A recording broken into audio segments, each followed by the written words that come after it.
গোসল করার সময় এই 5টি ভুল কখনোই করবেন না। যদি গোসলের সময় এই 5টি ভুল যদি করেন, আপনার রিজিক কমে যাবে, হায়াত কমে যাবে, আপনার সংসারে অভাব অনটন লেগেই থাকবে। যদি গোসল করার সময় যদি আপনি এই 5টি ভুল কোনো নারী পুরুষ যদি করে। প্রিয় দিনদার ইমানদার মুসলিম ভাই ও বোন, আল্লাহ রাব্বুল আলামিন কোরআনুল কারীমে চমৎকার করে আল্লাহ পাক বলেছেন, ইন্নাল্লাহা ইউহিব্বুত তাওয়াবিনা ওয়া ইউহিব্বুল মুতাতাহহিরিন। আল্লাহ সুবহানাহু ওয়া তাআলা কোরআনুল কারীমে জানিয়েছেন, 2 শ্রেণীর মানুষকে আল্লাহ ভালোবাসেন। এক হলো যারা পবিত্র থাকে, যারা পবিত্র অবস্থায় থাকে আল্লাহ সুবহানাহু ওয়া তাআলা তাদেরকে ভালোবাসেন, এবং যারা তওবা করে আল্লাহ পাক তাদেরকে ভালোবাসেন। তাহলে পবিত্র থাকলে আল্লাহ সুবহানাহু ওয়া তাআলা আমাদেরকে ভালোবাসেন। প্রিয় দিনদার ইমানদার মুসলিম ভাই ও বোন, আল্লাহ রাব্বুল আলামিন কোরআনুল কারীমে আল্লাহ তাআলা চমৎকার করে বলেন, ইয়া আইয়ুহাল্লাযীনা আমানু ইযা কুমতুম ইলাস সালাতি ফাগসিলু ওয়ুজুহাকুম ওয়া আইদিয়াকুম ইলাল মারাফিক। আল্লাহ সুবহানাহু ওয়া তাআলা বলেন, হে ঈমানদারেরা, ইযা কুমতুম, যখন তোমরা নামাজের জন্য দাঁড়াবে, ফাগসিলু, তোমরা গোসল করো, পবিত্রতা হাসিল করো, ওযু করো। পবিত্রতার কথা আল্লাহ সুবহানাহু ওয়া তাআলা কোরআনুল কারীম আল্লাহ রাব্বুল আলামিন বলেছেন। প্রিয় দিনদার ইমানদার মুসলিম ভাই ও বোন, পবিত্র প্রত্যেকটা বস্তুকে আল্লাহ পাক ভালোবাসেন। পবিত্র সমস্ত কিছু আল্লাহ তাআলার জিকির করে। এই যে আমরা জামা পরি, পাঞ্জাবি পরি, শার্ট পরি, গেঞ্জি পরি, আমাদের শরীরের যে জামা আছে, এই জামাগুলা, কাপড়গুলা যখন পবিত্র থাকে আল্লাহ সুবহানাহু ওয়া তাআলার জিকির করে, প্রশংসা করে।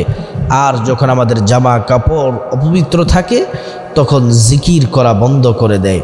এজন্য আমরা পবিত্র থাকলে আল্লাহ পাক রব্বুল আলামিন বেশি পছন্দ করেন।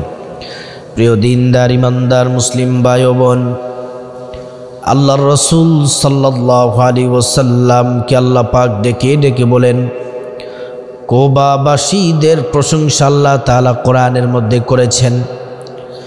নবীজি সাল্লাল্লাহু আলাইহি ওয়াসাল্লাম কুবাবাসীদের নিকট গেলেন, গিয়ে বললেন, তোমরা কি এমন ইবাদত করো যার কারণে আল্লাহ রাব্বুল আলামিন ভালোবেসে তোমাদের সম্পর্কে কোরআনের আয়াত নাজিল করে দিলেন। সুবহানাল্লাহি ওয়া বিহামদিহি।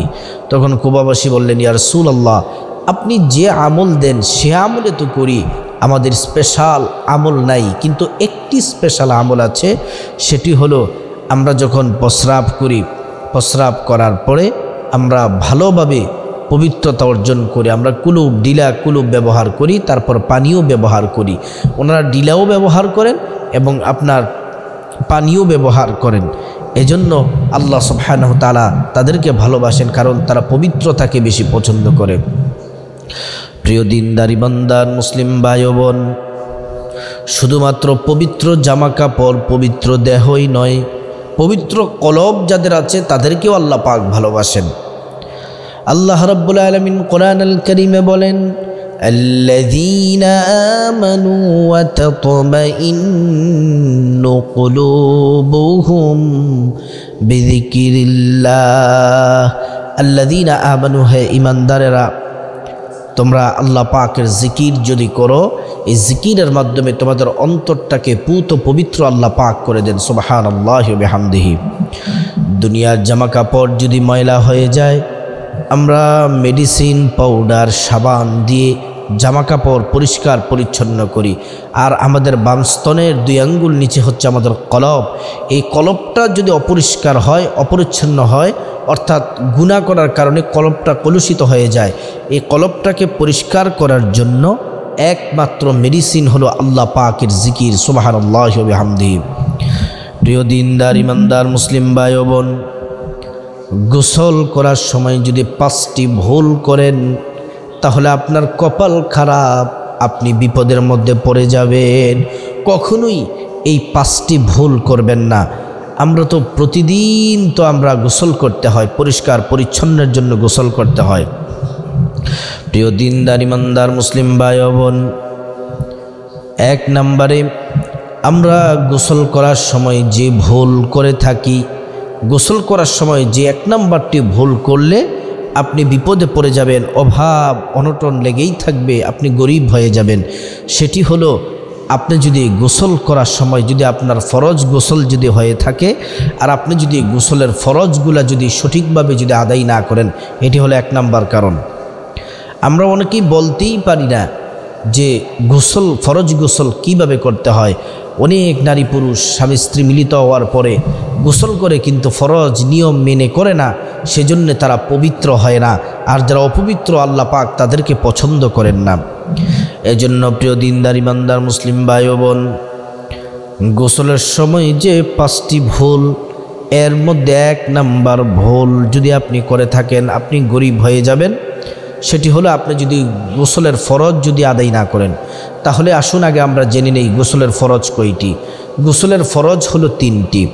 1 নাম্বার হচ্ছে কুলি করা, 3 বার কুলি করা, 3 বার নাকে পানি দেওয়া, সমস্ত শরীর 3 বার ভালোভাবে ধৌত করা, এটা হচ্ছে গোসলের ফরজ। তারপরে 2য় নাম্বার হচ্ছে আপনি যখন ফরজ গোসল যখন করবেন তখন আপনার শরীরে যে আপনি পানি দিবেন, প্রথমে ডান দিক থেকে পানি দিবেন, আপনি ডান কাঁধে পানি দিবেন, তারপর বাঁ কাঁধে পানি দিবেন, সমস্ত শরীরটা যেন আপনার ভিজে যায়, একটি পশমও যেন আপনার ভিজা না থাকে। প্রিয় দিনদার ইমানদার মুসলিম ভাই ও বোন, 2 নাম্বার যে ভুলের কারণে গোসলের সময় আমরা গরিব হয়ে যাব, অভাব অনটন সংসারে অশান্তি লেগেই থাকবে, সেটি হলো অনেকের হাতের মধ্যে আংটি থাকে, নারী হোক পুরুষ হোক, আংটি কিন্তু চামড়ার সাথে লেগে থাকে। তো আপনি আংটির ভিতরে যদি আপনি পানি প্রবেশ না করান তাহলে কিন্তু আপনার গোসলটা পরিপূর্ণ হলো না, কারণ কোনো একটি পশমের গোড়াও আপনার শুকনো থাকতে পারবে না। এজন্য আপনি আংটি নেড়ে চেড়ে আংটির ভিতরে পানি পৌঁছাতে হবে। যদি পানি আপনি না পৌঁছান তাহলে আপনার গোসল পরিপূর্ণভাবে সঠিকভাবে আদায় হলো না। 3 নাম্বার হচ্ছে মহিলাদের যেই কানের ছিদ্র আছে, জিনিস আটকানো থাকে কানের ছিদ্রের মধ্যে, ওই কানের জিনিসটাকে নাড়াচাড়া করে ওই কানের মধ্যে পানি পৌঁছাতে হবে, নতুবা আপনার গোসল হবে না, আপনার পবিত্রতা হাসিল হবে না। 4 নাম্বার হলো মহিলাদের যেই নাকের ছিদ্র আছে, ওই নাকের ছিদ্রের মধ্যে অনেকে নাকফুল পরে থাকেন। এই নাকফুলের যখন আপনি পানি দেন, নাকফুলের কারণে আপনার নাকের এই ছিদ্রের মধ্যে পানি ঢুকে না, সেজন্য আপনি নাকফুলটাকে নাড়াচাড়া দিয়ে আপনি নাকফুলের ভিতরে পানি প্রবেশ করতে হবে। 5 নাম্বার হচ্ছে গোসলের জায়গায় যদি আপনি প্রস্রাব করেন, গোসলের জায়গায় যদি আপনি প্রস্রাব করেন তাহলে আপনার মেধা কমে যাবে, বিপদে পড়ে যাবেন, অভাব অনটন লেগেই থাকবে। আমরা আরও মারাত্মক ভুল করে থাকি, সেটি হলো আমরা যখন বাথরুম গোসলখানায় যখন আমরা প্রবেশ করি তখন একটি দোয়া পরে আমরা প্রবেশ করব, নতুবা খারাপ জিন শয়তান আমাদেরকে ওয়াসওয়াসা দিবে।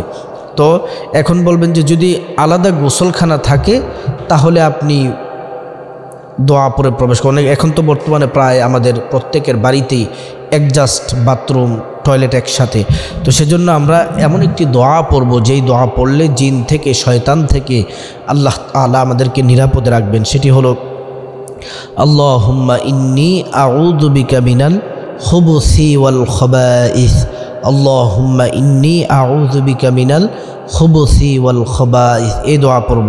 তারপর গোসল করব। গোসল করার পরে আমরা সর্বাত্মক চেষ্টা করব সব সময় গোসল করার আগে পরিপূর্ণ ওযু করব, সুন্দর করে ওযু করে নিব। ওযু করার পরে তারপরে গোসল শেষ করার পরে সর্বশেষ আমরা পানি ঢেলে দেব পায়ের মধ্যে পানি ঢেলে তারপর আমরা গোসলখানা থেকে বের হব, আল্লাহর শুকরিয়া আদায় করব।